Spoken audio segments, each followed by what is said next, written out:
Barnaby Rudge by Charles Dickens, Chapter 63.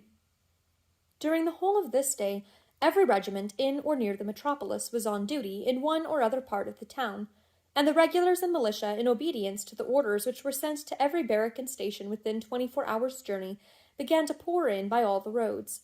But the disturbance had attained to such a formidable height, and the rioters had grown with impunity to be so audacious, that the sight of this great force, continually augmented by new arrivals, instead of operating as a check, stimulated them to outrages of greater hardihood than any they had yet committed, and helped to kindle a flame in London, the like of which had never been beheld, even in its ancient and rebellious times. All yesterday, and on this day likewise, the commander-in-chief endeavoured to arouse the magistrates to a sense of their duty, and in particular the Lord Mayor, who was the faintest-hearted and most timid of them all.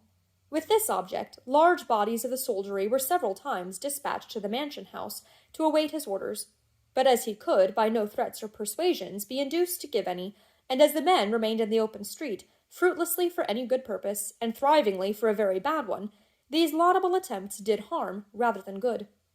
For the crowd, becoming speedily acquainted with the Lord Mayor's temper, did not fail to take advantage of it, by boasting that even the civil authorities were opposed to the Papists, and could not find it in their hearts to molest those who were guilty of no other offence. These vaunts they took care to make within the hearing of the soldiers, and they, being naturally loath to quarrel with the people, received their advances kindly enough, answering, when they were asked if they desired to fire upon their countrymen, no, they would be damned if they did, and showing much honest simplicity and good nature. The feeling that the military were no popery men, and were ripe for disobeying orders and joining the mob, soon became very prevalent in consequence.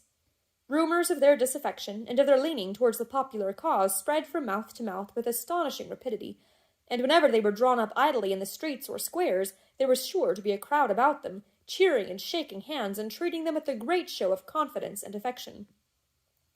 By this time the crowd was everywhere. All concealment and disguise were laid aside, and they pervaded the whole town. If any man among them wanted money, he had but to knock at the door of a dwelling-house, or walk into a shop, and demand it in the rioter's name, and his demand was instantly complied with. The peaceable citizens, being afraid to lay hands upon them, singly and alone, it may be easily supposed that when gathered together in bodies they were perfectly secure from interruption. They assembled in the streets, traversed them at their will and pleasure, and publicly concerted their plans. Business was quite suspended. The greater part of the shops were closed. Most of the houses displayed a blue flag in token of their adherence to the popular side, and even the Jews in Houndsditch, Whitechapel, and those quarters, wrote upon their doors or window shutters, "This house is a true Protestant." The crowd was the law, and never was the law held in greater dread or more implicitly obeyed. It was about 6 o'clock in the evening, when a vast mob poured into Lincoln's Inn Fields by every avenue, and divided, evidently in pursuance of a previous design, into several parties. It must not be understood that this arrangement was known to the whole crowd, but that it was the work of a few leaders, who, mingling with the men as they came upon the ground, and calling to them to fall into this or that party, effected it as rapidly as if it had been determined on by a council of the whole number, and every man had known his place.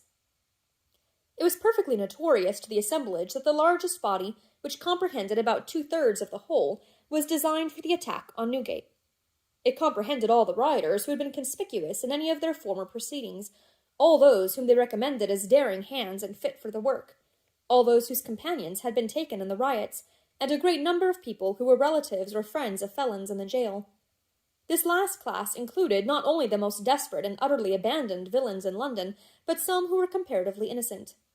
There was more than one woman there, disguised in man's attire, and bent upon the rescue of a child or brother. There were the 2 sons of a man who lay under sentence of death, and who was to be executed along with 3 others on the next day but one. There was a great party of boys whose fellow pickpockets were in the prison, and at the skirts of all a score of miserable women, outcasts from the world, seeking to release some other fallen creature as miserable as themselves, or moved by a general sympathy, perhaps, God knows, with all who were without hope and wretched.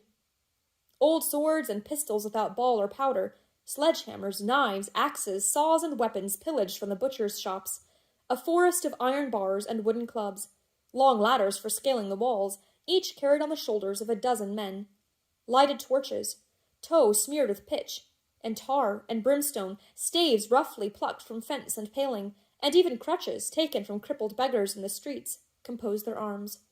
When all was ready, Hugh and Dennis, with Simon Tappertit between them, led the way. Roaring and chafing like an angry sea, the crowd pressed after them. Instead of going straight down Holborn to the jail, as all expected, their leaders took the way to Clerkenwell, and pouring down a quiet street, halted before a locksmith's house, the Golden Key. "Beat at the door," cried Hugh to the men about him. "We want one of his craft tonight. Beat it in if no one answers." The shop was shut. Both door and shutters were of a strong and sturdy kind, and they knocked without effect. But the impatient crowd, raising a cry of "Set fire to the house!" and torches being passed to the front, an upper window was thrown open, and the stout old locksmith stood before them. "What now, you villains?" he demanded. "Where is my daughter?" "Ask no questions of us, old man," retorted Hugh, waving his comrades to be silent. "But come down, and bring the tools of your trade. We want you." "Want me?" cried the locksmith, glancing at the regimental dress he wore. "Ay, and if some that I could name possess the hearts of mice, ye should have had me long ago. Mark me, my lad, and you about him do the same. There are a score among ye whom I see now and know, who are dead men from this hour. Begone, and rob an undertaker's while you can. You'll want some coffins before long." "Will you come down?" cried Hugh. "Will you give me my daughter, ruffian?" cried the locksmith. "I know nothing of her," Hugh rejoined. "Burn the door." "Stop!" cried the locksmith, in a voice that made them falter, presenting, as he spoke, a gun. "Let an old man do that. You can spare him better." The young fellow who held the light, and who was stooping down before the door, rose hastily at these words and fell back. The locksmith ran his eye along the upturned faces, and kept the weapon levelled at the threshold of his house. It had no other rest than his shoulder, but was as steady as the house itself. "Let the man who does it take heed to his prayers," he said firmly. "I warn him." Snatching a torch from one who stood near him, Hugh was stepping forward with an oath, when he was arrested by a shrill and piercing shriek, and looking upward, saw a fluttering garment on the housetop. There was another shriek, and then a shrill voice cried, "Is Simon below?" At the same moment, a lean neck was stretched over the parapet, and Miss Miggs, indistinctly seen in the gathering gloom of evening, screeched in a frenzied manner, "Oh, dear gentlemen, let me hear Simon's answer from his own lips. Speak to me, Simon, speak to me." Mr. Tappertit, who was not at all flattered by this compliment, looked up, and bidding her hold her peace, ordered her to come down and open the door, for they wanted her master, and would take no denial. "Oh, good gentlemen," cried Miss Miggs. "Oh, my own precious, precious Simon." "Hold your nonsense, will you?" retorted Mr. Tappertit, "and come down and open the door. Gee, Varden, drop that gun, or it will be worse for you." "Don't mind his gun," screamed Miggs. "Simon and gentlemen, I poured a mug of table beer right down the barrel." The crowd gave a loud shout, which was followed by a roar of laughter. "It wouldn't go off, not if you was to load it up to the muzzle," screamed Miggs. "Simon and gentlemen, I'm locked up in the front attic, through the little door on the right hand when you think you've got to the very top of the stairs, and up the flight of corner steps, being careful not to knock your heads against the rafters, and not to tread on one side in case you should fall into the two-pair bedroom through the lath and plaster, which do not bear, but the contrary. Simon and gentlemen, I've been locked up here for safety, but my endeavours has always been, and always will be, to be on the right side, the blessed side, and to pronounce the Pope of Babylon, and all her inward and her outward workings, which is pagan. My sentiments is of little consequences, I know," cried Miggs with additional shrillness, "for my positions is but a servant, and as such of humilities. Still I gives expressions to my feelings, and places my reliances on them which entertains my own opinions." Without taking much notice of these outpourings of Miss Miggs, after she had made her first announcement in relation to the gun, the crowd raised a ladder against the window where the locksmith stood, and notwithstanding that he closed and fastened, and defended it manfully, soon forced an entrance by shivering the glass and breaking in the frames. After dealing a few stout blows about him, he found himself defenceless, in the midst of a furious crowd, which overflowed the room and softened off in a confused heap of faces at the door and window. They were very wrathful with him, for he had wounded 2 men, and even called out to those in front to bring him forth and hang him on a lamp-post. But Gabriel was quite undaunted, and looked from Hugh and Dennis, who held him by either arm, to Simon Tappertit, who confronted him.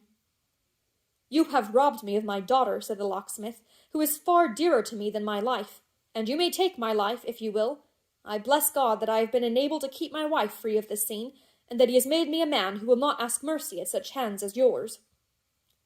"And a wery game old gentleman you are," said Mr. Dennis approvingly, "and you express yourself like a man. What's the odds, brother, whether it's a lamp-post tonight, or a feather-bed 10 year to come, eh?" The locksmith glanced at him disdainfully, but returned no other answer. "For my part," said the hangman, who particularly favoured the lamp-post suggestion, "I honour your principles. They're mine exactly. In such sentiments as them," and here he emphasized his discourse with an oath, "I'm ready to meet you or any man half-way. Have you got a bit of cord anywheres handy? Don't put yourself out of the way if you haven't. A handkercher will do." "Don't be a fool, master," whispered Hugh, seizing Varden roughly by the shoulder, "but do as you're bid. You'll soon hear what you're wanted for. Do it." "I'll do nothing at your request, or that of any scoundrel here," returned the locksmith. "If you want any service from me, you may spare yourselves the pains of telling me what it is. I tell you beforehand, I'll do nothing for you." Mr. Dennis was so affected by this constancy on the part of the staunch old man that he protested, almost with tears in his eyes, that to balk his inclinations would be an act of cruelty and hard dealing to which he, for one, never could reconcile his conscience. The gentleman, he said, had avowed in so many words that he was ready for working off. Such being the case, he considered it their duty, as a civilized and enlightened crowd, to work him off. It was not often, he observed, that they had it in their power to accommodate themselves to the wishes of those from whom they had the misfortune to differ.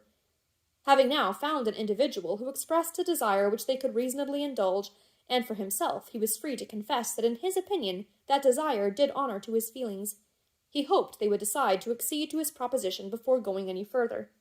It was an experiment which, skilfully and dexterously performed, would be over in 5 minutes.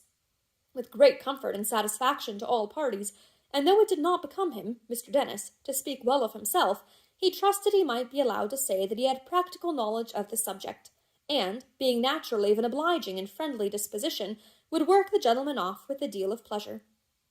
These remarks, which were addressed in the midst of a frightful din and turmoil to those immediately about him, were received with great favour, not so much, perhaps, because of the hangman's eloquence, as on account of the locksmith's obstinacy. Gabriel was in imminent peril, and he knew it, but he preserved a steady silence, and would have done so if they had been debating whether they should roast him at a slow fire. As the hangman spoke, there was some stir and confusion on the ladder, and directly he was silent, so immediately upon his holding his peace that the crowd below had no time to learn what he had been saying, or to shout in response. Someone at the window cried, "He has a grey head! He is an old man! Don't hurt him!"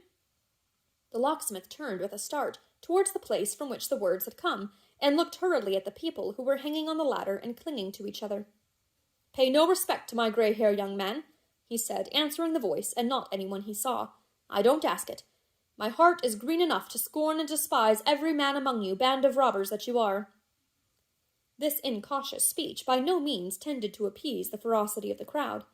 They cried again to have him brought out, and it would have gone hard with the honest locksmith, but that Hugh reminded them in answer that they wanted his services and must have them. "So, tell him what we want," he said to Simon Tappertit, "and quickly. And open your ears, master, if you would ever use them after tonight." Gabriel folded his arms, which were now at liberty, and eyed his old prentice in silence.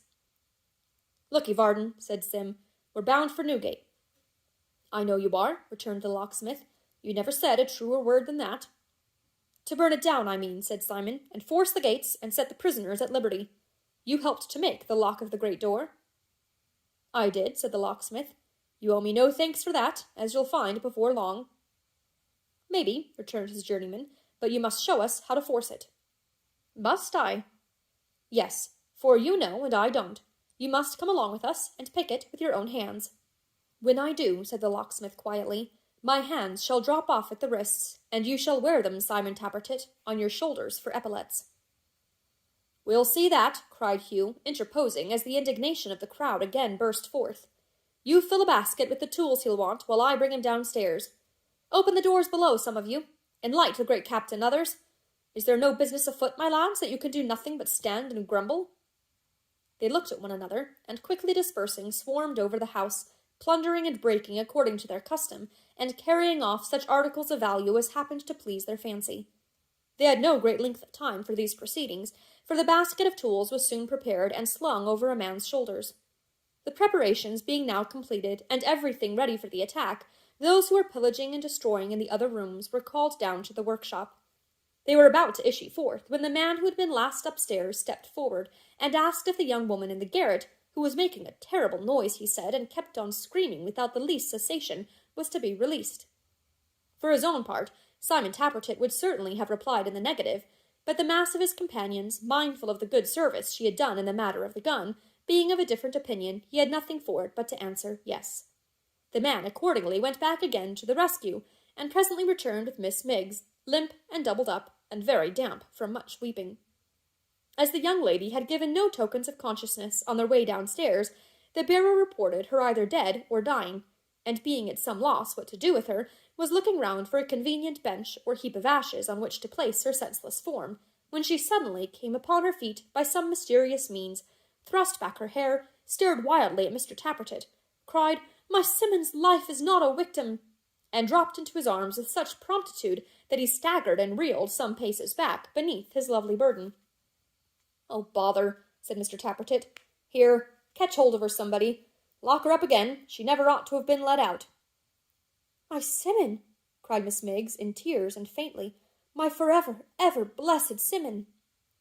"Hold up, will you?" said Mr. Tappertit, in a very unresponsive tone. "I'll let you fall if you don't. What are you sliding your feet off the ground for?" "My angel Simmons," murmured Miggs. "He promised—" "Promised. Well, and I'll keep my promise," answered Simon testily. "I mean to provide for you, don't I? Stand up." "Where am I to go? What is to become of me after my actions of this night?" cried Miggs. "What resting places now remains but in the silent tombses?" "I wish you was in the silent tombses, I do," cried Mr. Tappertit, "and boxed up tight, in a good strong one.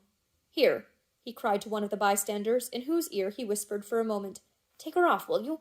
You understand where?" The fellow nodded, and taking her in his arms, notwithstanding her broken protestations and her struggles, which latter species of opposition involving scratches was much more difficult of resistance, carried her away. They who were in the house poured out into the street. The locksmith was taken to the head of the crowd, and required to walk between his two conductors. The whole body was put in rapid motion, and without any shouts or noise they bore down straight on Newgate, and halted in a dense mass before the prison gate.